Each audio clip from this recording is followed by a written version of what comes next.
یا ایھا الذین آمنوا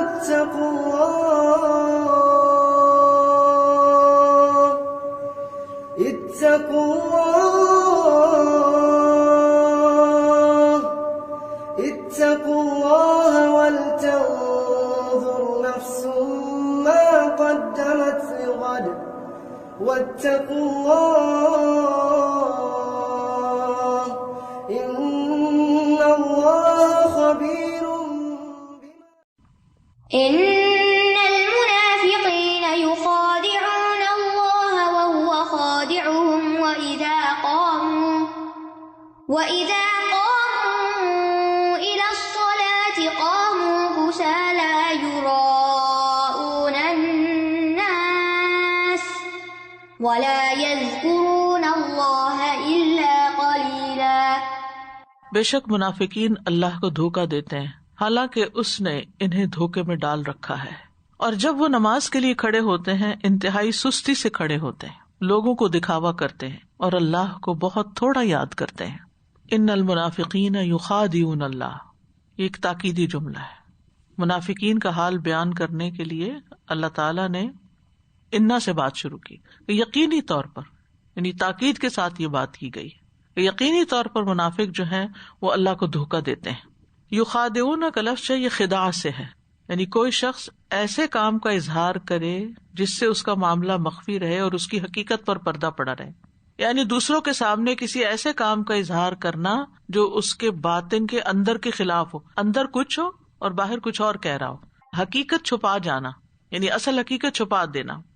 تو منافقین اللہ اور اہل ایمان کو دھوکہ دیتے ہیں، جیسے کہ سورۃ البقرہ میں آتا ہے یخادعون اللہ والذین آمنوا وما یخدعون الا انفسهم، یا پھر وَإِذَا لَقُوا الَّذِينَ آمَنُوا قَالُوا آمَنَّا، حالانکہ اندر ایمان نہیں ہوتا. وَإِذَا خَلَوْا إِلَىٰ شَيَاطِينِهِمْ قَالُوا إِنَّا مَعَكُمْ، تو وہ مومنوں کو دراصل کیا کرتے ہیں؟ دھوکہ دیتے ہیں. حقیقت میں تو انہی کے ساتھ ہے، اپنے شیطانوں کے ساتھ ہے، اور مسلمانوں کو بیوقوف بناتے ہیں. تو منافقین کس طرح دھوکہ دیتے ہیں؟ ایمان کا اظہار کر کے اور کفر کو چھپا کر، اور اس طرح ان کا باطن ان کے ظاہر کی مخالفت کرتا ہے. اسی طرح لوگوں کے سامنے انتہائی عبادت گزار بن جانا اور تنہائی میں اللہ کی نافرمانی کرنا، دینی مجلس میں دینی بن جانا اور دنیاوی مجلس میں وہی کام کرنا جو دنیا کے لوگ کرتے ہیں، چاہے وہ اللہ اور اس کے رسول صلی اللہ علیہ وسلم کی نافرمانی ہو. تو منافق جو ہوتا ہے وہ لوگوں کے ڈر سے غلط کام نہیں کرتا، لوگوں سے حیا کرتا ہے، کبھی اپنے گھر والوں سے، اپنے ساتھ والوں سے، اپنے ہمسایوں سے، لیکن اکیلے میں نہ اس کی نماز میں وہ کوالٹی ہوتی ہے، اور تنہائی میں انتہائی برے برے کام کرتا ہے، یعنی لوگوں سے ڈرتا ہے. یستخفون من الناس، پیچھے پڑھا نا ہم نے، ولا یستخفون من اللہ، یعنی لوگوں سے چھپتے ہیں اور وہ اللہ سے نہیں چھپ سکتے. تو یہ منافقین کا دھوکہ ہے، اور ان کی غلط فہمی ہے کہ وہ اللہ کو دھوکہ دے سکتے ہیں، اور بعض اوقات وہ اپنی غلط بات پر قسمیں بھی کھاتے ہیں. اور نہ صرف یہ کہ دنیا میں، آخرت میں بھی جب اٹھیں گے، یوم یبعثہم اللہ جمیعا فیحلفون لہ کما یحلفون لکم، سورۃ المجادلہ میں آتا ہے، جس دن اللہ ان سب کو اٹھائے گا تو وہ اس کے سامنے قسمیں کھائیں گے جیسے تمہارے سامنے قسمیں کھا رہے ہیں، اور وہ گمان کریں گے کہ بے شک وہ کسی چیز پر ہیں، الا شیء الا انہم ھم الکاذبون. اللہ سے کیسے کوئی دھوکہ کر سکتا ہے؟ فرمایا وہو خادعہم. اس کے 3 معنی. لفظی مطلب یہ کہ اللہ تعالیٰ ان کو دھوکہ دیتا ہے. ایک معنی اس کا دھوکہ بمعنی سزا، کہ اللہ تعالیٰ ان کو ان کے دھوکے پر سزا دیتا ہے. تو ان کا فعل چونکہ دھوکہ تھا تو جو سزا دی گئی اس کا نام بھی دھوکہ رکھ دیا گیا. ٹھیک ہے، تو دھوکے سے مراد سزا ہے. دوسرا یہ کہ منافقین کا ایمان جو ہے وہ بظاہر قبول کر لیا گیا، مان لیا گیا، ٹھیک ہے تم مومن کہتے ہو اپنے آپ کو، اوکے. اور اسی لیے نبی صلی اللہ علیہ وسلم ان کو قتل نہیں کرواتے تھے اور ان کو سزا نہیں دیتے تھے ان کی ساری چال بازی پر، کیونکہ اللہ تعالیٰ نے کیا حکم دیا تھا کہ ان کے دھوکے والا معاملہ برقرار رکھا جائے، ان کے نام کھولے نہ جائیں اس طرح. تیسرا یہ کہ قیامت کے دن منافق کے نور کو بجھا کر منافق کو دھوکہ دیا جائے گا. قیامت کے دن عرصات القیامہ جو ہوں گے، یعنی جو میدان ہے قیامت کے، وہاں ایک جگہ لوگوں پہ نور تقسیم ہوگا. یہ پل صراط سے پہلے کی بات ہے. نور تقسیم ہوگا اور ہر ایک کو کتنا ملے گا؟ جتنی اس کی نیکی ہوگی یا جتنی اس نے نیکی پھیلائی ہوگی. وہاں چونکہ انہوں نے اظہار کیا تھا ایمان کا دنیا میں، تو ان کو بھی کچھ مل جائے گا تھوڑا سا. لیکن پھر کیا ہوگا؟ آگے جا کر ان کا نور چھین لیا جائے گا اور ان سے کہا جائے گا فرجو فلتمسوا نورا، پیچھے واپس جاؤ جہاں نور تقسیم ہو رہا تھا نا، وہیں سے جا کے لے کر آؤ، کیونکہ وہ کہیں گے الم نکم معکم، اندھیرا جب ہو جائے گا پلسرات پر ان کے لیے، وہاں بھی یہی کہیں گے الم نکم معکم، ہم تمہارے ساتھ نہیں تھے۔ تو کسی کے ساتھ ہونے سے بات نہیں بنتی جب تک اس طرح کے کام بھی نہ کیے جائیں۔ تو اس وقت ان کو نور دے کے جو چھین لیا جائے گا وہ ایک طرح کا دھوکا ہے۔ تو یہ اللہ تعالیٰ کا منافقین کے لیے دھوکا ہے۔ تو بہرحال اللہ سبحانہ تعالیٰ ان کو دنیا میں ڈھیل دے رہا ہے کہ وہ اپنے گناہوں پہ لگے رہیں، انہیں جاری رکھیں، کیونکہ انسان کو جب کسی گناہ پہ سزا نہیں ملتی تو وہ اور زیادہ شیر ہو جاتا ہے اس پر، اور اسی وجہ سے پھر وہ حق کو پہچان ہی نہیں پاتے۔ دنیا میں بظاہر ان کے ساتھ مسلمانوں جیسا ہی معاملہ کیا جاتا ہے، ان کو غنیمتیں بھی ملتی ہیں، وہ مسلمان عورتوں سے شادیاں بھی کر لیتے ہیں، ان کے مال جان کی حفاظت بھی ہو جاتی ہے، لیکن جو ہی موت آئے گی تو معاملہ مختلف ہو جائے گا۔ سورۃ البقرہ میں اللہ تعالیٰ نے ان کی 2 مثالیں بھی بیان کی ہیں، مثلہم کمثل الذی استوقد نارا، تو انہوں نے تھوڑا سا لا الہ الا اللہ کے نور سے دنیا میں فائدہ حاصل کر لیا، لیکن جب موت نازل ہوتی ہے تو پھر وہ لا الہ الا اللہ بھول جاتا ہے ان کو، اور ملائکہ جو ہیں ان کی جان لیتے ہوئے کیا کرتے ہیں، وَلَوْ تَرَىٰ إِذْ يَتَوَفَّى الَّذِينَ كَفَرُوا الْمَلَائِكَةَ يَضْرِبُونَ وُجُوهَهُمْ وَأَدْبَارَهُمْ، کاش تم دیکھو جو فرشتے ان لوگوں کی جان قبض کرتے ہیں جنہوں نے کفر کیا، ان کے چہروں اور پیٹھوں پہ مارتے ہیں، یعنی جان نکلتے وقت بھی ان کی پٹائی ہو رہی ہوتی ہے، اور کہتے ہیں کہ جلنے کا عذاب چکھو۔ تو منافقین کے لیے دنیا اور آخرت دونوں میں ہی رسوائی ہے۔ تو منافقین کے فعل کو خداع سے بیان کیا گیا، یعنی خداع کا لفظ اس کے لیے بیان کیا گیا۔ اور یہاں آپ دیکھیں منافقین کے لیے یخادعون کا لفظ آ رہا ہے اور اللہ تعالیٰ کے لیے خادعہم ہے، ایک فعل ہے اور ایک اسم ہے، ٹھیک ہے۔ تو یخادعون دھوکا دیتے ہیں، یعنی جب دھوکا دیتے ہیں کبھی کامیاب ہو جاتے ہیں کبھی نہیں ہوتے، لیکن خادعہم اس میں پرماننسی ہے، یعنی جب وہ سزا دے گا، اس کا بدلہ دے گا تو اس میں کوئی کمی نہیں ہوگی پھر۔ وَإِذَا قَامُوا إِلَى الصَّلَاةِ قَامُوا كُسَالَىٰ، اور منافقوں کی عادت کیا ہے کہ جب نماز کے لیے کھڑے ہوتے ہیں تو بہت سستی کے مارے، یہ ان کے کبھی افعال کو مزید کھول کے بیان کیا جا رہا ہے، ان کی علامتیں بتائی جا رہی ہیں کہ پہچان جائے مسلمان۔ نماز جو ہے یہ انسان کے اعمال میں سے سب سے افضل عمل ہے، سب سے پہلے اس کا سوال ہوگا، اور یہ اللہ تعالیٰ سے ملاقات کا ایک ذریعہ ہے، اپنی بندگی کے عملی اظہار کا ذریعہ ہے۔ تو منافق یہی فیل ہو جاتا ہے، جب ایمان نہیں ہوتا تو نماز میں کوئی دلچسپی نہیں ہوتی، نہ ہی کوئی خشوع و خضوع، نہ ہی کوئی معنی کو سمجھنا، اور نہ ہی نماز کے لیے دل چاہنا۔ جن لوگوں کو اللہ سے محبت ہوتی ہے جب نماز کا وقت آتا ہے تو بے چین ہو جاتے ہیں، ان کا دھیان نماز کی طرف لگ جاتا ہے اور وہ شوق سے جاتے ہیں، اگر وہ تھکے ہوئے بھی ہوں تو نماز سے ان کو راحت مل جاتی ہے۔ اسی لیے نبی صلی اللہ علیہ وسلم کیا فرماتے تھے، یا بلال اقم الصلاۃ ارحنا بہا، اے بلال نماز قائم کرو، ہمیں اس سے راحت پہنچاؤ۔ لیکن یہاں یہ کیا کرتے ہیں، جب کھڑے ہوتے ہیں تو بوجھل انداز ہے، مارے بندے، کبھی ایک ٹانگ پہ کھڑے ہوئے کبھی دوسرے پہ کھڑے ہوئے، بس جلدی سے نہ اس میں اللہ کا ذکر کچھ صحیح طور پہ یاد کیا نہ کچھ، بس ٹکرے ماری اور بات ختم، یعنی مصیبت کے مارے کھڑے ہوتے ہیں۔ سست آدمی کون ہوتا ہے؟ جس کے اندر ڈھیلا پن ہو، لیزینس ہو، تھکا ہوا، یعنی بوجھل طبیعت کے ساتھ، جیسے اس کے اوپر کوئی مصیبت آئی بھی ہو، انہیں وضو کرنا بھی مشکل لگتا ہے، مسجد جانا بھی مشکل لگتا ہے، اور اس سے کوئی دلچسپی بھی نہیں ہوتی، کیونکہ ان کے سامنے نہ تو آخرت کا کانسیپٹ ہے، نہ ہی کوئی ثواب اور انجام کی فکر ہے ان کو، تو ایک مجبوری کے مارے نماز پڑھتے ہیں، کیونکہ اس زمانے میں اگر کوئی نماز نہیں پڑھتا تھا تو مسلمان ہی نہیں شمار ہوتا تھا۔ تو مومن خوشی کے ساتھ نماز پڑھتا ہے کہ میرے رب نے مجھے بلایا تو میں فوراً حاضر ہو جاؤں، اور منافق سستی کے ساتھ پڑھتا ہے۔ منافق دیگر نیک کام بھی سستی سے کرتا ہے، جیسے سورۃ التوبہ میں ان کے نفقات کا ذکر آتا ہے، وَلَا يُنْفِقُونَ إِلَّا وَهُمْ كَارِهُونَ، اور وہ خرچ نہیں کرتے مگر وہ ناپسند کرتے ہوئے، یعنی صدقہ بھی مصیبت کے مارے دیتے ہیں، خوشی سے نہیں دیتے۔ ابن القیم کہتے ہیں نماز میں یہ 6 صفات نفاق کی علامت ہے۔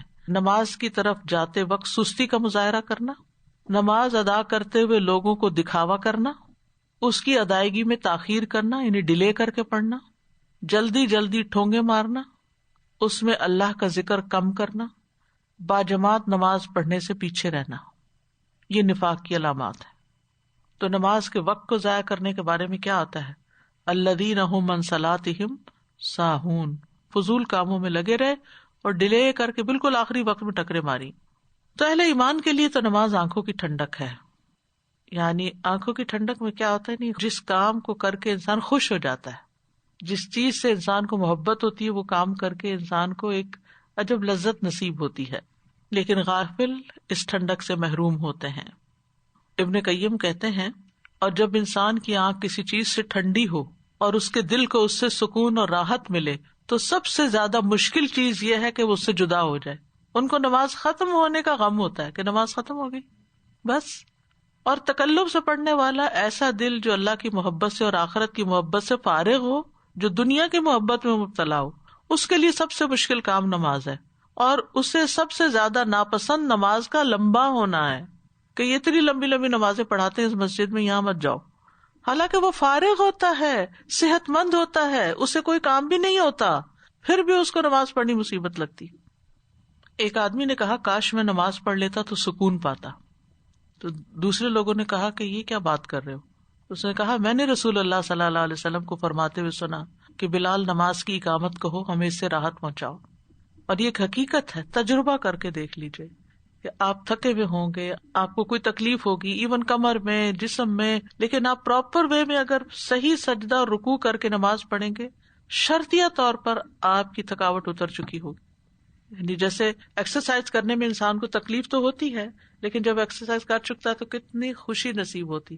اسی طرح نماز میں مشکل لگتا ہے کھڑے ہونا ذرا، اور اسی طرح رکوع میں جھکنا پراپر طریقے سے، یا سجدے میں جانا، یا لمبی نماز پڑھنا، یا کھڑے ہو کے پڑھنا. لیکن جب انسان پڑھ چکتا ہے، کام چھوڑیے. جس وقت آپ کو دنیا کا کام کرے تھک گئے نا، تو آپ نماز کی طرف جائیے، خوشی سے جائیے، اور پھر آپ اپنا جائزہ لیجئے کہ نماز سے پہلے میرا کیا حال تھا اور اب کیا حال ہے. آپ کی آدھی تھکاوٹ تو وضو ہی دور کر دے گا، وہی آپ کو فریش کر دے گا، وہی آپ کو ایکٹیو کر دے گا، اور باقی آپ کی نماز سے تھکاوٹ دور ہو جائے گی. یراؤن الناس، لوگوں کو دکھاوا کرتے ہیں. یراؤن رؤیا سے ہے، یعنی وہ کام جو اللہ کی خاطر کرنا چاہیے، اللہ کے چہرے کے لیے، وہ لوگوں کے لیے کرتے ہیں. یعنی نماز اس لیے پڑھنی چاہیے کہ اس سے اللہ راضی ہو، اللہ کو خوش کرے، لیکن وہ لوگوں کو دکھانے کے لیے پڑھتے ہیں. اسی طرح وضو، زکوٰۃ، حج، عمرہ، والدین سے نیک سلوک، والدین کی خدمت، صلہ رحمی، اللہ کے راستے میں نکلنا، علم سیکھنا یا سکھانا، یہ سارے اعمال ایسے ہیں جن سے اللہ کی رضا مطلوب ہونی چاہیے. لیکن اس لیے وہ کرتے کہ لوگ کہ واہ کیا انسان ہے، دوسروں کی خدمت میں لگا ہوا ہے، کیا انسان ہے جو ہر وقت تعلیم دینے کا شوق رکھتا ہے. تو منافقین جو ہیں وہ نیک اعمال اللہ کے لیے نہیں کرتے، دکھاوے کے لیے کرتے ہیں. اور لوگوں کو کیوں دکھاتے تھے؟ تاکہ لوگ انہیں مسلمان سمجھیں. تو ریاکاری جو ہے نا، یہ شرک خفی ہے. عبداللہ سے روایت ہے، وہ کہتے ہیں جو اس وقت بہت اچھی نماز پڑھتا ہو جب لوگ دیکھ رہے ہوں، اور اس وقت خراب نماز پڑھتا ہو جب وہ اکیلا ہو، تو یہ دراصل حقیر جاننا ہے جس کے ذریعے وہ اپنے رب کو حقیر خیال کرتا ہے. یعنی لوگوں کو تو عزت دیتا ہے کہ ان کے سامنے اچھا بنتا ہے، اور رب جب دیکھ رہا ہوتا ہے، کوئی بھی نہیں دیکھ رہا ہوتا، تو اس وقت وہ جٹا جٹ پڑ رہا ہوتا ہے. تو ریاکار کا قیامت کے دن بہت بڑا نقصان ہونے والا ہے. اور وہ کیا کہ اس کی سب مخلوق کے سامنے بےزتی ہوگی، اس کا پول کھول دیا جائے گا. رسول اللہ صلی اللہ علیہ وسلم نے فرمایا جو شہرت کا طالب ہو، اللہ اس کی بدنیتی سب کو سنا دے گا. جو دکھاوے کے لیے، شہرت کے لیے، فیم کے لیے، نیم کے لیے، اپنی وقت بنانے کے لیے کوئی نیک کام کرتا ہے، تو اللہ تعالیٰ قیامت کے دن سب کو سنا دے گا اس نے یہ نیک کام اس لیے کیے تھے. استغفر اللہ. آپ سوچیے کس قدر بےزتی ہوگی کہ اس وقت انسانوں کی نیتیں باہر نکال کے سب کو بتائی جائیں کہ یہ جو بڑا نیک پاک بنتا تھا، یہ اصل میں اس کے پیچھے یہ غرض تھی اس کی. اور اسی طرح جو کوئی لوگوں کو دکھانے کے لیے نیک کام کرے گا، اللہ بھی قیامت کے دن اس کو سب لوگوں کو دکھا دے گا. اور قیامت کے دن کی سزا بھی بہت بڑی، اور خاص طور پر نیک کام جو ریاکاری کے لیے کرتے ہیں، جیسے قرآن کا پڑھنا پڑھانا، یا پھر صدقہ خیرات کرنا، یا پھر شہید ہو جانا، ان کی سزا بھی بہت سخت ہے. بعض صحابہ کہا کرتے تھے اے اللہ میں تیری پناہ میں آتا ہوں نفاق کے خشوع سے، یعنی دکھاوے کا خشوع. بہت اچھی طرح نماز پڑھے لوگوں کے سامنے، کوئی آ گیا کمرے میں کوئی نہیں تو اٹھک بیٹھک ہو رہی ہے، کوئی آ گیا وہ جم کے کھڑے ہو گئے، لمبے رکوع سجدے شروع کر دیے. پوچھا کہ نفاق کا خشوع کیا ہے؟ کہا آپ جسم کو تو دیکھو کہ وہ ڈر رہا ہے لیکن دل میں کچھ بھی خشوع نہ ہو. استغفر اللہ. یعنی کوئی آپ کو دیکھے نماز پڑھتے ہو کب کے بعد کتنے غور سے دھیان سے نماز پڑھ رہا ہے، اور اس کا حال کیا، وہ پوری دنیا کی سیر کر رہا ہے اندر، یعنی دل میں پتہ نہیں کہاں کہاں گھوم پھر رہا ہے، اور دیکھنے میں لگتا ہے بہت شاندار طریقے سے ہر رکن ادا کر رہا ہے، لیکن جو شخص ریاکاری سے پاک نماز پڑھتا ہے اس کے لیے جنت کے بالا خانے ہیں، جن کا اندرونی حصہ باہر سے نظر آتا ہے اور بیرونی اندر سے نظر آتا ہے۔ ایک دیہاتی نے پوچھا، یا رسول اللہ کس کے لیے ہے یہ؟ فرمایا اس شخص کے لیے جو اچھی بات کرے، کھانا کھلائے، اور جب لوگ رات کو سو رہے ہوں تو صرف اللہ کے لیے نماز ادا کرے۔ وَلَا يَذْكُرُونَ اللَّهَ إِلَّا قَلِيلًا، اور وہ اللہ کا ذکر نہیں کرتے مگر بہت تھوڑا۔ یعنی منافق نماز میں اللہ کو بہت تھوڑا یاد کرتے ہیں، اپنی زبان سے بھی کم ذکر کرتے ہیں، دل میں بھی اللہ کو یاد نہیں کرتے۔ استغفر اللہ۔ زبان سے نماز میں کیسے کمی؟ جیسے اللہ اکبر، بس دل میں ہی، منہ سے نہیں بولتے۔ لٹرلی بعض اوقات لوگوں کو آپ دیکھیں نماز پڑھتے ہوئے کیا مجال ہونٹ ہلائیں، حیرت ہوتی ہے کیا کر رہے ہیں کھڑے ہو کے، نہ ہی کوئی یعنی کہ وہ تلاوت اس میں کر رہے ہوتے ہیں نہ کچھ، بس منہ بند کر کے کھڑے ہیں۔ تو ایسے تھوڑی نماز ہوتی ہے۔ نماز میں کم از کم اتنا تو پڑھنا چاہیے کہ انسان کے اپنے کان سنے، اونچی آواز سے نہیں لیکن وسپرنگ میں بھی انسان اپنے آپ کو سنوا سکتا ہے۔ اسی طرح صحیح طور پر رکوع سجود ادا نہیں کرتے اور دل کہیں اور ہی ہوتا ہے، غافل ہوتا ہے۔ تو منافق جو ہے وہ غفلت اور بے پرواہی سے نماز پڑھتا ہے، خشوع سے خالی نماز ہوتی ہے۔ رسول اللہ صلی اللہ علیہ وسلم نے ایک موقع پہ فرمایا یہ منافق کی نماز ہے، 3 دفعہ فرمایا کہ بیٹھ کے سورج کو دیکھتا رہے یہاں تک کہ جب وہ شیطان کے دونوں سینگوں کے درمیان میں ہو تو کھڑا ہو کے 4 ٹونگے مارنے لگے، اور اس میں اللہ کا ذکر بہت کم کرے۔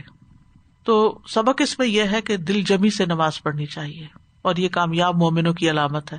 قد افلح المؤمنون الذین هم فی صلاتهم خاشعون، اور اللہ کا وعدہ ہے جو ایسی نماز پڑھے گا تو اللہ تعالیٰ اس کو ضرور بخش دے گا، کیونکہ جو نماز حضور قلبی سے پڑھی گئی ہو اس کا بدلہ جنت ہے۔ فرمایا جو شخص اچھی طرح وضو کرے پھر 2 رکعت ادا کرے جس میں اپنے دل اور اپنے چہرے کو پوری طرح متوجہ رکھے تو ایسے شخص کے لیے جنت واجب ہو جائے گی۔ بعض فقہا کہتے ہیں کہ 2 آدمی نماز میں ہوتے ہیں اور دونوں میں ایسا فرق ہوتا ہے جیسے زمین اور آسمان کا، اور یہ فرق ظاہر میں نہیں ہوتا، اندر کی کیفیت کی وجہ سے ہوتا ہے۔ استغفر اللہ، اللہ تعالیٰ ہماری نمازیں ٹھیک کر دے۔ اسی طرح عمار بن یاسر کہتے ہیں میں نے رسول اللہ صلی اللہ علیہ وسلم کو فرماتے ہوئے سنا، آدمی نماز پڑھ کر اس حال میں لوٹتا ہے کہ کبھی اس کے لیے اس نماز کا 10واں حصہ، کبھی 9واں، کبھی 8واں، کبھی 7واں، کبھی 6واں، کبھی 5واں، کبھی 4تھا، کبھی تہائی یا آدھا حصہ اجر لکھا جاتا ہے۔ یعنی ہر آدمی جو نماز پڑھ کے اٹھتا ہے اس کا اجر مختلف ہوتا ہے۔ تو اس آیت سے مجموعی طور پر یہ پتہ چلتا ہے کہ دھوکہ دینا منافقین کی صفت ہے۔ اللہ کی صفت جو دھوکہ دینا آتا ہے یہ قابل تعریف صفت ہے کہ اللہ تعالیٰ ان کا مقابلہ کرنا جانتا ہے اور ان کو سزا دے سکتا ہے۔ اللہ تعالیٰ کے حق میں اور بھی اس طرح کی کچھ صفات ہیں جو قابل تعریف ہیں، جیسے خدا کے علاوہ استہزاء، اللہ یستہزئ بہم، کید و اکید کیدا، مکر و مکرنا مکرن، اور سخر اللہ منہم۔ پھر یہ ہے کہ منافق کی نماز قبول نہیں ہوتی۔ منافق صرف لوگوں کے سامنے اللہ کا ذکر کرتا ہے، اکیلے میں بالکل ذکر نہیں کرتا۔ یعنی ذکر سب سے ایک آسان کام ہے جس سے زبان تھکتی بھی نہیں، لیکن منافق کو نصیب نہیں ہوتا۔ وہ دکھاوے کی نماز پڑھتا ہے، سستی اور کاہلی سے نماز پڑھتا ہے۔ اب ہو سکتا ہے کہ کوئی شخص منافق نہ ہو، دل سے ایمان رکھتا ہو، لیکن سستی سے نماز پڑھنا منافق کی مشابہت ہے، تو اس سے بھی بچنا چاہیے۔ چستی سے پڑھنی چاہیے، سرور سے پڑھنی چاہیے، خوشی سے پڑھنی چاہیے، کیونکہ یہ اللہ سبحانہ وتعالیٰ کے ساتھ سرگوشیاں ہیں، مناجات ہیں۔ جب انسان کو اپنے کسی دوست سے ملنے کا شوق ہوتا ہے تو اس کے اندر ایک سوچ کے بھی خوشی آ جاتی، تو نماز اللہ سے ملاقات ہے، سوچ کے بھی خوشی آنی چاہیے۔ اور اگر نماز میں تھوڑی سی بھی سستی آنے لگے تو اپنا محاسبہ بھی کرنا چاہیے، اپنا حساب لینا چاہیے کہ ایسا کیوں ہو رہا ہے، اور اپنے نیک اعمال کو ریاکاری سے بچانا چاہیے۔ قلیل ذکر جو ہے وہ نفاق کی علامت ہے، ذکر کی کثرت کرنی چاہیے، کیونکہ عقل مند مومن وہ ہے الذین یذکرون اللہ قیاما وقعودا وعلی جنوبہم، جو کھڑے بیٹھے اور لیٹے اللہ کو یاد کرتے رہتے ہیں۔ تو ہمیشہ زبان کو ذکر سے تر رکھنا چاہیے۔ اسی لیے علماء کہتے ہیں کہ جو ذکر زیادہ کرتا ہے وہ خود کو نفاق سے بری کر لیتا ہے۔ ہر وہ گھڑی جس میں ذکر نہ کیا ہوگا قیامت کے دن حسرت کا باعث ہوگی۔ پھر یہ ہے کہ تھوڑا سا عمل بھی زیادہ ہوتا ہے اگر اللہ کے لیے خالص ہو۔ مذبذبین بین ذلک لا الہ ہؤلاء ولا الہ ہؤلاء ومن یضلل اللہ فلن تجد له وہ درمیان میں ہی متذبذب ہیں، نہ ان لوگوں کی طرف ہیں اور نہ ان لوگوں کی طرف، اور جسے اللہ بھٹکا دے تو آپ ہرگز اس کے لیے کوئی راہ نہ پائیں گے. اللہ اکبر. یعنی وہ اہل ایمان اور کفار کے گروہوں کے درمیان متردد ہیں، کبھی ادھر جاتے ہیں کبھی ادھر جاتے ہیں. ظاہر مسلمانوں کو دے رکھا ہے، باطن کفار کو دے رکھا ہے. منافق کی مثال حدیث میں یوں آتی ہے، نبی صلی اللہ علیہ وسلم نے فرمایا منافق کی مثال اس بکری کی طرح ہے جو دو ریوڑوں کے درمیان ماری ماری پھرتی ہے، کبھی اس ریوڑ میں چرتی ہے کبھی اس ریوڑ میں، کبھی اس کے ساتھ جا ملتی ہے کبھی اس کے ساتھ، کوئی ٹھکانا نہیں. اور قیامت کے دن بدترین شخص کون ہوگا؟ صحیح بخاری میں آتا ہے، نبی صلی اللہ علیہ وسلم نے فرمایا تم قیامت کے دن اللہ کے پاس سب سے بدترین اس شخص کو پاؤ گے جو دو رخا ہو. وہ کچھ لوگوں کے سامنے ایک رخ سے آتا ہے اور دوسروں کے سامنے دوسرے رخ سے. کچھ لوگوں کے سامنے بہت مسلمان بن کے اور دوسروں کے سامنے کبھی کوئی اسلام کی بات ہی نہیں کرتا، اپنے اسلام کو ایک طرف رکھ دیتا ہے. وَمَن يُضْلِلِ اللَّهُ فَلَن تَجِدَ لَهُ سَبِيلًا، اور جس کو اللہ بھٹکا دے آپ اس کے لیے ہرگز کوئی راستہ نہ پائیں گے. یعنی جو شخص ہدایت نہیں لینا چاہتا پھر اللہ تعالیٰ اس کو زبردستی نہیں دیتا، تو اللہ تعالیٰ اس کو حق کے راستے سے گمراہ کر دیتا ہے. اور جو شخص گمراہی کو پھر ترجیح دیتا ہے تو پھر وہ کبھی بھی سیدھے رستے پہ نہیں جا سکتا. مَن يُضْلِلِ اللَّهُ فَلَا هَادِيَ لَهُ، یعنی جس کو اللہ بھٹکا دے کسی انسان کے بس میں نہیں کہ زبردستی اس کے اندر ایمان پیدا کر دے، اس کو ہدایت دے دے. تو اس آیت سے یہ پتہ چلتا ہے کہ منافق جو ہیں وہ کسی کے بھی نہیں ہیں، نہ ان کے ہیں نہ ان کے، نہ ایمان والوں کے نہ کفر والوں کے. وہ کسی کے لیے بھی مخلص نہیں، دھوکہ باز ہیں. لیکن قیامت کے دن وہ کس کے ساتھ ہوں گے؟ کفار کے ساتھ ہوں گے. اسی طرح دین کے معاملے میں متردد ہونا، یہ کروں کہ نہ کروں، یہ نہیں ہونا چاہیے. اس میں نفاق کی مشابہت ہے. جو اللہ کے احکامات ہیں پورے یقین کے ساتھ ان کو کر لینا چاہیے، شک و شبہ میں نہیں رہنا چاہیے. تو بندے سے یہ بہت مطلوب ہے کہ دل کا اطمینان ہو اور ثابت قدمی ہو. اطمینان قلب بہت ضروری ہے نیکی کے کاموں کے لیے. اسی لیے ابراہیم علیہ السلام نے بھی کہا تھا نا، قال بلا، ایمان تو ہے، ولکن لیطمئن قلبی، دل کا اطمینان بھی چاہیے کہ جو میں کر رہا ہوں وہ ٹھیک ہے. اور ہمیں خود بھی اور دوسروں کو بھی دین پہ جما کے رکھنے کے لیے ایک دوسرے کا ساتھ دینے کی بہت ضرورت ہے، اور ایسے لوگوں سے بچنے کی ضرورت ہے کہ جو ہمیں بھٹکانے کا سبب بنے. یا ایھا الذین آمنوا لا تتخذوا الکافرین اولیاء من دون المؤمنین اتریدون ان تجعلوا للہ علیکم سلطانا مبینا. اے لوگ جو ایمان لائے ہو، مومنوں کی بجائے کافروں کو اولیاء نہ بناؤ. کیا تم چاہتے ہو کہ تم اللہ کے ہاں اپنے خلاف کوئی واضح دلیل بنا لو؟ یعنی اے لوگو جنہوں نے اللہ اور اس کے رسول کی تصدیق کی ہے، اس کی شریعت پر عمل کیا ہے، اللہ کے دین کا انکار کرنے والوں کے ساتھ دوستی مت لگاؤ اور مومنوں کی دوستی اور محبت چھوڑ نہ دو. مومنوں کو چھوڑو مت. اولیاء کا لفظ جو ہے یہ مددگار اور دوست کے معنوں میں آتا ہے. یعنی ایسے لوگوں کو اپنا مددگار مت سمجھو، ان کو دوست مت سمجھو کہ جو تمہارے مومن بھائیوں کی دوستی اور مدد کو چھوڑنے والے ہیں، کیونکہ دین اور ایمان کے ساتھ یہ چیز موافق نہیں ہے. کیونکہ انسان جس کے ساتھ دوستی رکھتا ہے اسی کے دین پر ہوتا ہے. اور پھر ولایت میں دلی تعلق بھی آتا ہے، گہری دوستی کے لیے بھی آتا ہے. اتریدون ان تجعلوا للہ علیکم سلطانا مبینا، کیا تم چاہتے ہو کہ تم اللہ کو اپنے خلاف کھلی دلیل دے دو؟ اتریدون استفہام انکاری ہے، اور سلطان سے مراد حجت اور دلیل ہے. یعنی اگر تم نے مومنوں کو چھوڑ دیا اور غیر مومنوں کے ساتھ دوستی رکھ لی تو تم نے اللہ کو اپنے خلاف کھلا ثبوت دے دیا کہ تمہیں ایمان سے، ایمان والوں سے کوئی دلچسپی نہیں. تو اس آیت سے یہ پتہ چلتا ہے کہ انسان کو ایسے ماحول سے بچنے کی ضرورت ہے جو اس کے اندر دین سے دوری پیدا کر دے. ان المنافقین فی الدرک الاسفل من النار ولن تجد لهم نصیرا. بے شک منافقین آگ کے سب سے نچلے درجے میں ہوں گے، استغفر اللہ، اور آپ ہرگز ان کے لیے کوئی مددگار نہ پائیں گے. ان المنافقین فی الدرک الاسفل من النار.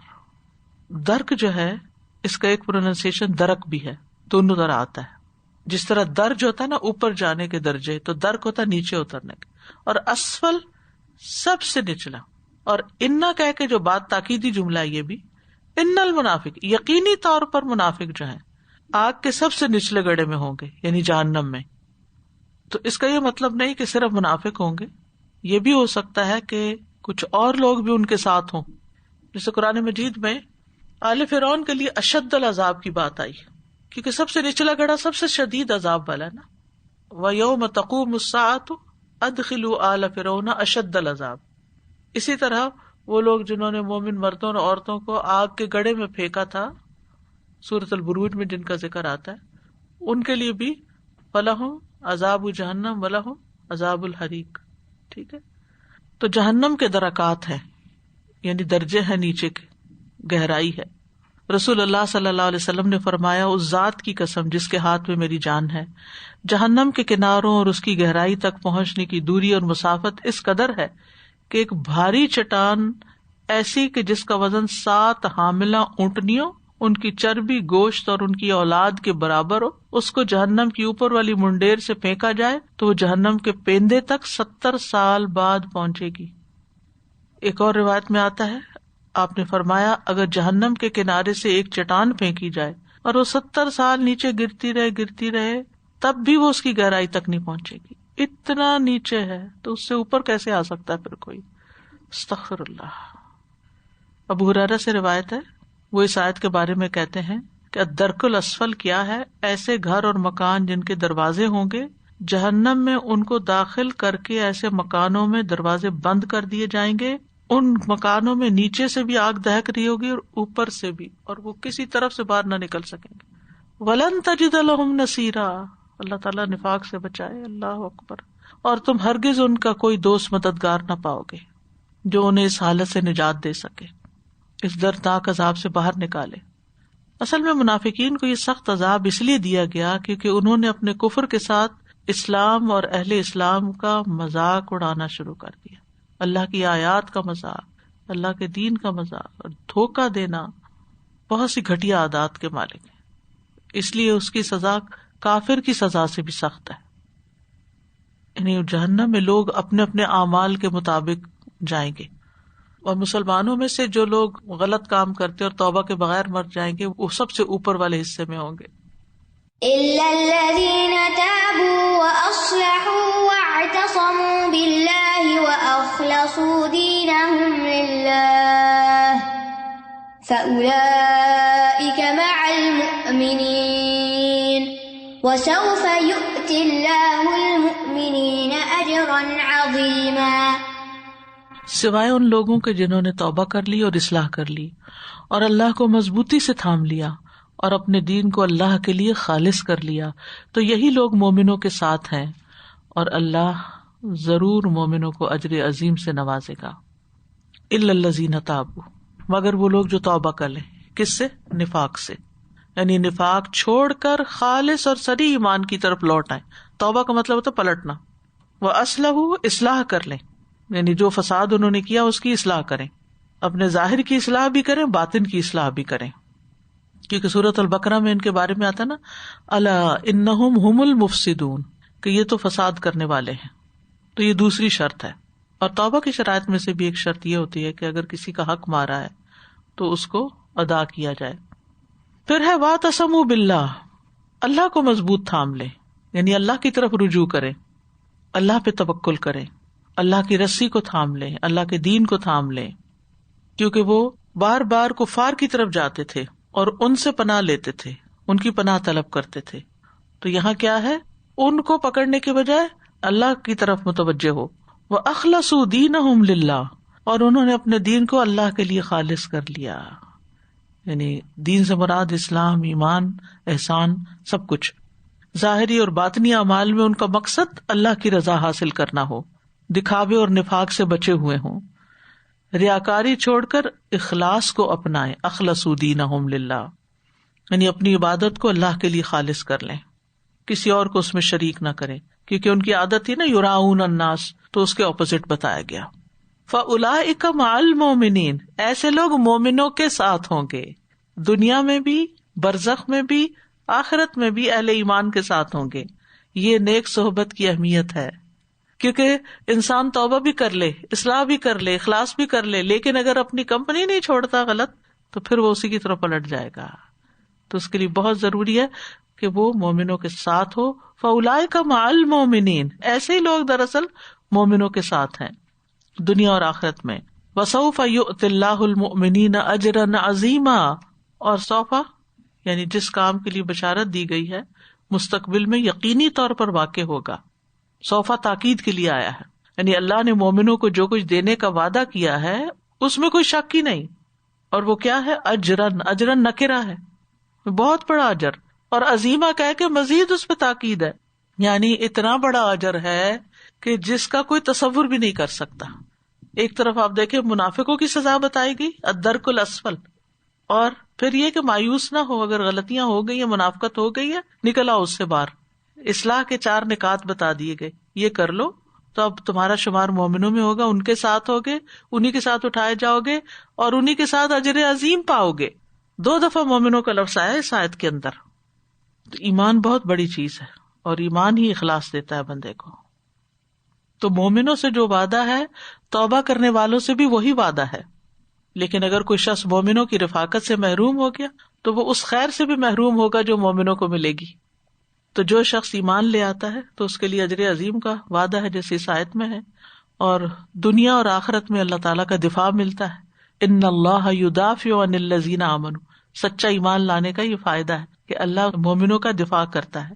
حاملین عرش فرشتے جو ہیں وہ مومنوں کے لیے استغفار کرتے ہیں. الذین یحملون العرش ومن حولہ یسبحون بحمد ربہم ویؤمنون بہ ویستغفرون للذین آمنوا، ایمان والوں کے لیے استغفار کرتے ہیں. اللہ کی دوستی ملتی ہے. اللہ ولی الذین آمنوا، ایمان والوں کو فرشتے ثابت قدم رکھیں گے.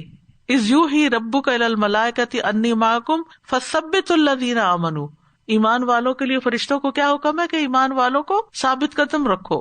پھر درجات اور مغفرت اور رزق کریم کا وعدہ ہے. اولئک هم المؤمنون حقا لهم درجات عند ربهم ومغفرت ورزق کریم.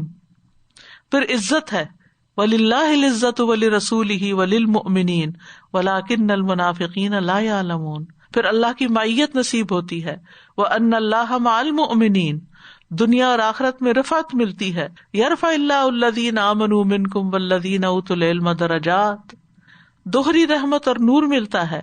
یا ایھا الذین آمنوا اتقوا اللہ وآمنوا برسولہ یؤتکم کفلین من رحمتہ، اے لوگو جو ایمان لائے اللہ سے ڈرو اور اس کے رسول پر ایمان لاؤ، وہ تمہیں اپنی رحمت سے دوہرا حصہ عطا کرے گا. اللہ اور اس کے مخلوق کی محبت ملتی ہے.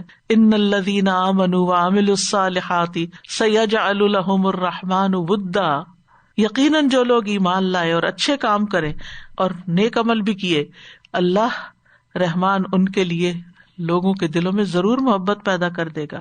پھر خوف سے امن نصیب ہوگا. فمن آمن واصلح فلا خوف علیہم ولا هم یحزنون. وہ جو اندر ایک شرمندگی اور گلٹ ہوتی ہے، دل کے اندر ایک پنچ ہوتی ہے منافقت کی وجہ سے، وہ نکل جائے گی، بے فکر ہو جائیں گے، کیونکہ جو شخص غلط کام نہیں کرتا وہ امن اور چین میں ہوتا ہے. پھر ایمان والوں کے لیے قرآن سے شفا اور ہدایت ہے. قل هو للذین آمنوا ھدی وشفاء والذین لا یؤمنون فی آذانہم وقر وہو علیہم عمی، کہہ دیجیے یہ ان لوگوں کے لیے جو ایمان لائے ہدایت اور شفا ہے، اور وہ جو ایمان نہیں لاتے ان کے کانوں میں بوجھ ہے. تو اس آیت سے جو فائدہ حاصل ہوتا ہے وہ یہ کہ فخر الدین رازی کہتے ہیں کہ اللہ نے منافقوں سے سزا ختم کرنے کے لیے 4 چیزوں کی شرط لگائی ہے. پہلی توبہ، دوسری عمل کی اصلاح، تیسری اللہ سے اپنا تعلق مضبوط کرنا، چوتھی اخلاص. اور جو شخص فسادی ہو اس کی توبہ بھی اسی طرح ہی ہوگی. اور یہ کہ اہل ایمان سے کیے گئے وعدے جو ہیں وہ سچے ہیں، اور ثواب کو یہاں اجر بتایا گیا ہے. ما يفعل الله بعذابكم إن شكرتم وآمنتم وكان الله شاكرا عليما. اللہ تمہیں عذاب دے کر کیا کرے گا اگر تم شکر کرو اور ایمان لے آؤ، اور اللہ بہت قدردان، بہت علم والا ہے. ما یفعل، کیا کرے گا، یعنی اللہ ایسا نہیں کرنے والا. اللہ نے تمہیں عذاب دینے کے لیے نہیں پیدا کیا، اللہ نے تمہیں جہنم کے لیے نہیں پیدا کیا. اللہ کو اس سے دلچسپی؟ تم اللہ کی مخلوق ہو، اللہ نے جنت تمہارے لیے بنائی، آدم علیہ السلام جنت میں تھے. یعنی عام طور پہ ہوتا ہے نا اللہ سزا دے گا، اللہ عذاب دے گا، وہ ہر ایک کو عذاب نہیں دے گا، اور نہ ہی اللہ تعالیٰ کو اس سے دلچسپی ہے کہ وہ اپنی مخلوق کو آگ میں پھینکے. لیکن اگر اللہ کے عذاب سے بچنا ہے تو کیا کرو؟ شکر ادا کرو. ان شکر تم آمن تم. علماء کہتے ہیں کہ اللہ کے عذاب سے بچنے کے لیے شکر فائدہ دیتا ہے. شکر گزار رہو، بندوں کے بھی اللہ کے بھی. اللہ کا شکر ہے بہت کچھ ہے، اللہ تیرا شکر ہے تو نے یہ سب کچھ دیا. چلتے پھرتے اٹھتے بیٹھتے اللہ کی نعمتوں کو بندہ یاد کرتا رہے. اسی طرح استغفار اللہ کے عذاب سے نجات دیتا ہے کہ اللہ تعالیٰ عذاب دینے والا نہیں.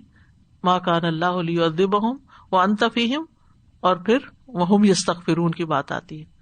اسی طرح دعا، وما یعبؤ بکم لولا دعاؤکم، یعنی دعا کرتا رہے انسان تو وہ بھی عذاب سے بچاتی. استغفار، شکر، دعا. تو شکر کیا ہوتا ہے؟ دل سے اللہ کی طرف جھکنا، اس کی نعمتوں کا اعتراف کرنا، زبان سے اس کی تعریف کرنا، ذکر کرنا، اور عملی طور پر ان نعمتوں کو اللہ کے فرما برداری میں استعمال کرنا، حرام کاموں میں نہیں استعمال کرنا. پہلے شکر کی بات کی گئی، پھر ایمان کی بات کی گئی، کیونکہ جب بندہ نعمتوں کو دیکھ کے شکر ادا کرتا ہے تو پھر ایمان پکا ہوتا ہے، پھر صحیح ایمان آتا ہے. تو شکر جو ہے وہ ایمان کا بھی سبب ہے، عمل صالح کا بھی سبب ہے، اچھے اخلاق کا بھی سبب. بہت ساری اچھی کوالٹیز انسان کے اندر شکر سے پیدا ہوتی ہیں. اسی لیے شیطان نے کہا تھا وَلَا تَجِدُ أَكْثَرَهُمْ شَاكِرِينَ، کہ میں انسانوں کو ایسا بہکاؤں گا کہ ان کی اکثریت شکر نہیں کرے گی، اور شکر کا فائدہ خود انسان کو ہی ملتا ہے. وَمَن يَشْكُرْ فَإِنَّمَا يَشْكُرُ لِنَفْسِهِ كَذَلِكَ نَجْزِي مَن شَكَرَ وَكَانَ اللَّهُ شَاكِرًا عَلِيمًا. اللہ اپنے بندوں کا بڑا قدردان ہے، یعنی جو شکر کرتا ہے اللہ تعالیٰ اس کے لیے الشکور ہے، الشاکر ہے، ان کو اچھا بدلہ دینے والا ہے جس کے وہ مستحق ہے. یعنی اللہ تعالیٰ نے یہاں اپنی صفت بھی وہی بتائی. تو اس آیت سے یہ پتہ چلتا ہے کہ شکر بہت ضروری ہے. نعمتوں کا شکر انسان کرتا رہے تو ایمان میں اضافہ ہوتا رہے گا اور دنیا اور آخرت میں اجر عظیم عطا کرے گا اللہ تعالیٰ. من عمل صالحا من ذکر او انثی وهو مؤمن فلنحيينه حیاتا طیبہ ولنجزینہم اجرہم باحسن ما كانوا يعملون. جو بھی نیک عمل کرے، مرد ہو یا عورت، جبکہ وہ مومن ہو تو یقیناً ہم اسے ضرور اچھی زندگی بسر کرائیں گے، پاکیزہ زندگی، اور یقیناً ہم انہیں ان کا اجر بدلے میں ضرور دیں گے ان بہترین اعمال کے مطابق جو وہ کیا کرتے تھے. اور اس کے برعکس جو شکر ادا نہیں کرتا، ایمان نہیں لاتا، وہ عذاب کا مستحق ہو جاتا ہے. اللہ سبحانہ وتعالیٰ ہمیں اس سے محفوظ رکھے اور ہمیں اپنا شکر گزار بندہ بنائے. الحمدللہ 5واں پارہ آج مکمل ہو گیا ہے. انشاءاللہ اب ایک ربع باقی رہ گیا ہے، اس کے بعد ہم انشاءاللہ سورۃ المائدہ بھی شروع کریں گے. وآخر دعوانا ان الحمدللہ رب العالمین. سبحانک اللہم وبحمدک، اشہد ان لا الہ الا انت، استغفرک واتوب الیک. السلام علیکم ورحمۃ اللہ وبرکاتہ.